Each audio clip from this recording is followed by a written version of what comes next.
We live in a glass house. The lamplighter's climb glass ladders and lick the lamps alight. Moths tussle pointlessly in corners, but there's nowhere to hide.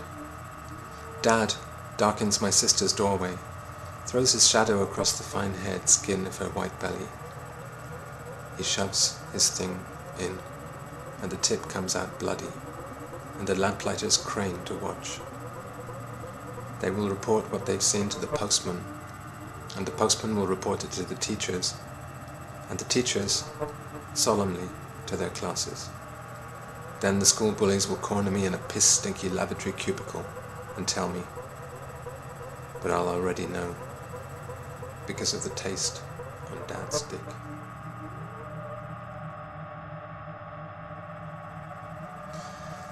It seems that my uncle the Englishman was much better loved and better placed than any of us had imagined. At his funeral there were enough people, respectable people, powerful people, the great and the good, all dressed up in bobbing floral hats and formal coat and tails, to fill the small cathedral of the provincial English town in which he was raised. My uncle had left very specific instructions regarding his funeral. He wanted a valedictory oration from Brother Francesco, a monk, the best, the kindest, the most generous soul, the Englishman said he had had the good fortune to encounter on his travels. There was just one problem. Since their last meeting, and unbeknownst to the Englishman, Brother Francesco had suffered a terrible injury. It happened, in a sense, because of the very qualities my uncle had remarked. Francesco was a kind and trusting man, and his nature communicated itself quickly to all the living creatures he encountered, men and animals alike, taming and charming even the most savage amongst them.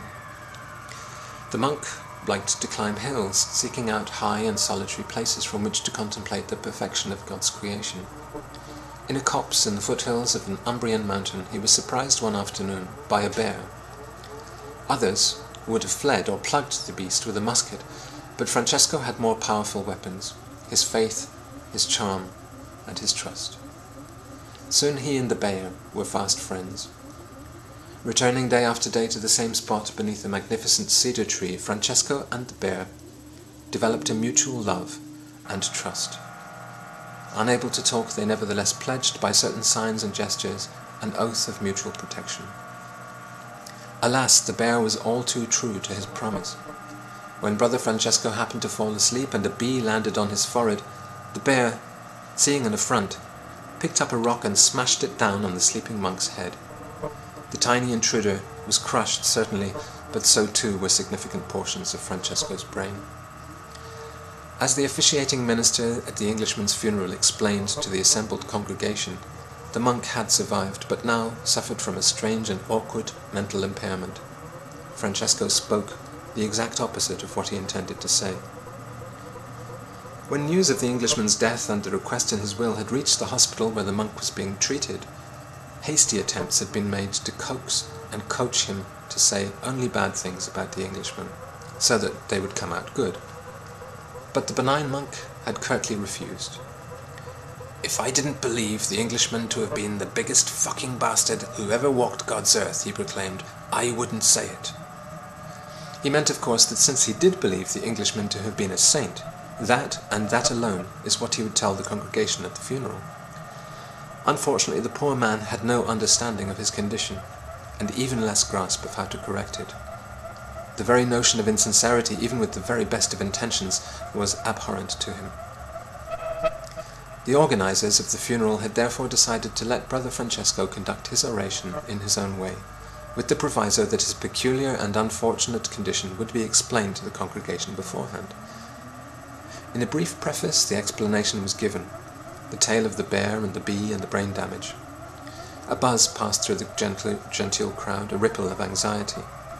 Francesco ascended slowly and painfully, clothed in simple brown robes gathered at the waist with a knotted cord, to the pulpit lectern. "The Englishman," he began, his voice swelling with emotion, "was the sourest, double-dealing rat-fink, the smallest-hearted wretch I never did know. How I hated this woman, the worst that ever died." It went on this way for quite some time, with worsening language to growing consternation in the crowd, and some desperate, dark giggling suppressed with bolts of Kleenex. Even the monk seemed to sense that it was all coming out wrong. At last, with the tears streaming down his face, he reached his heartfelt conclusion. "This mean, evil, utterly sinister butt-fuck of a motherfucker, my worst enemy, is even now, I most feebly hope, flailing with farcical cowardice at the left hand of His Majesty the Devil," he cried. "Bad riddance to a small and repulsive creep." There were gasps, some amens from the crowd.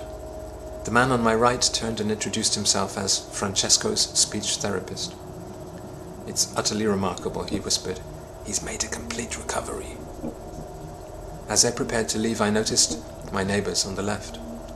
Their outfits, white hats netted at the brim, full-body polyester suits and stout leather gloves, marked them out as beekeepers.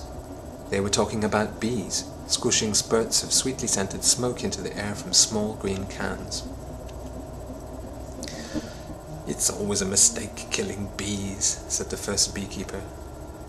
"Never leads to anything good," agreed the second. "How many do you tend?"